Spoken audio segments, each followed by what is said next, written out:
Hello students, today we will be discussing CMV infection in pregnancy. Now, why is this topic important?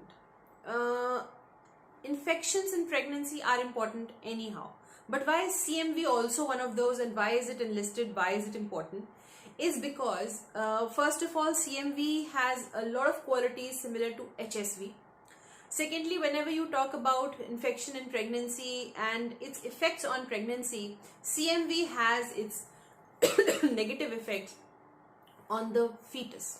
So whenever there is a growth retarded fetus, a congenital malformed fetus, a previous pregnancy loss due to aberrations in pregnancy mostly in the fetus, a clinical suspicion of CMV, and the fact that it's notorious for recurrence, reactivation, reinfection, that is what it makes this topic a very important topic for your viva and also for your exams. Your concepts regarding CMV should be clear, and I'm still discussing it even further because it's not given as much importance, as much due importance as it should be given while you are preparing for your theory exams, even in your even in your institutes. Because let's be very sure, this is not one diagnosis that comes easy handled very oft in your OPDs or in your inpatients as well. In fact, it's a very easily missed infection in pregnancy because of its very vague symptoms and definitely its important effects on the fetus. So if you have a patient who gives you a history of a previously malformed baby with no specific investigations done, or has a malformed baby in this particular pregnancy, or has any congenital abnormality like obviously in the fetus or severe oligohydramnios, you should have a clinical suspicion of CMV in your mind. Because on the very outset, whenever I describe my class, I usually give headings, and this class also definitely has the headings over here I've given. First, we'll talk about a little bit of introduction of CMV, maternal effects, fetal effects, its diagnosis, and its treatment. So let me on the very outset, like I already spoke, CMV has a lot of resemblance to herpes. Now, what is the thing that strikes you when I talk about herpes? The fact that it silently is there in your body. Whenever you get infected, the virus does not leave your body. It lies dormant inside the body, and it is known to be reactivated inside. That is the worst thing about this virus, and it has a similar resemblance with the cytomegalovirus as well. In fact, it is DNA herpes virus only. So the family of CMV has an association with the herpes virus, notorious for its reactivation and its recurrence in next coming pregnancy. So definitely you cannot overlook this particular virus if a patient has given you a subtle history of some mishap related to some congenital abnormalities, or severely fetal growth restricted child, or severe oligohydramnios somewhere early on in the pregnancy. You have to keep your vigilance on CMV as well. So that was a little bit about introduction about CMV virus. It is more so popular in the developed side of the world. In fact, according to ACOG 2017 guidelines, it says around 0.2 to 2.2% of neonatal infections, CMV could be the targeted organism responsible.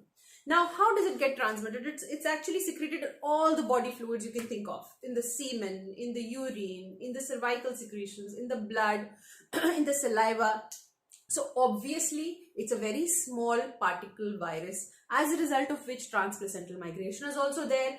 During delivery, during parturition, the more handling of the blood, soil secretions on the baby, or amniotic fluid of the baby, all these things are already infected with the virus, and as a result are passed on to the baby. Not just that, even a breastfeeding mother can pass on the virus to the fetus. To the neonate. Now, like I said, the similarities there between CMV and HSV.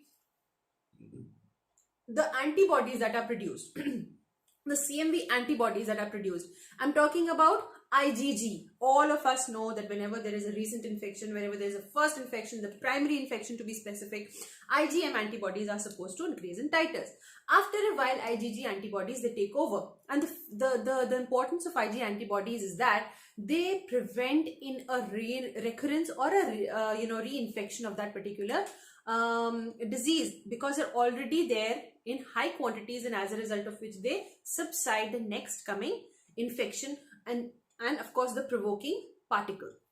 But in case of CMV, like in case of HSV, IgG antibodies do not play much role in either of these three notorious events, which are recurrence of the disease. That means the disease can take place again after a particular while whenever you are immunocompromised. It could be next pregnancy as well, number one.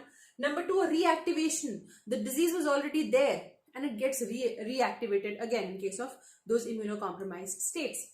And reinfection, that means you already had CMV but another person gave you that infection again. IgG antibodies are incompetent for that particular episode as well. So this pregnancy happens to be one of the immunocompromised states, and a patient can easily have a recurrence of that infection that she had previously. Now there is something which is called as primary infection and there is something which is called as secondary infection, which could be a recurrence or a reactivation. Now, primary infection means the first time the patient ever got this particular disease. So when I'm talking about maternal infections, I'm talking about now the primary infection. The worst thing that can happen in a patient who's pregnant is that she gets the infection for the first time during the first trimester of a pregnancy. That means I'm talking about a female who walks inside your clinic. She says that, I have been feeling, a little weak since the past few days, malaise, fever, myalgia, and I don't know what is wrong with me. And you do not think about this particular infection. You think about many other viral infections, and then finally she goes back when she gets all right after a while. But then these problems, they start appearing in the level 2 ultrasound that the baby has some congenital problems. I'll be listing when I talk about fetal infections. I'll be telling you exactly how many problems can happen. But the worst case scenario was that she came to you in first trimester with a primary infection you could not diagnose, and now she's landed up with a malformed baby. Why? Because in all other cases, whenever if you've seen my previous lectures on different other viral infection diseases which I've made, the infection is the worst. That means the fetus is highly affected if the mother gets the primary infection in the first trimester. The fetus gets the infection from the mother if she gets infected in the third trimester, but the fetus can get malformed if the mother gets the primary infection in the first trimester. That is the difference between the, let's say, the effect of virus in the first and the third trimester. The difference is the transmission rates are high in the third trimester, but the fetal effect is high if the infection is there in the first trimester. That thing has to be very clear, and that is what I wanted to emphasize when I spoke about maternal infections. Now, the fetus gets malformed. What are the fetal problems that can happen if the CMV infection gets to the fetus?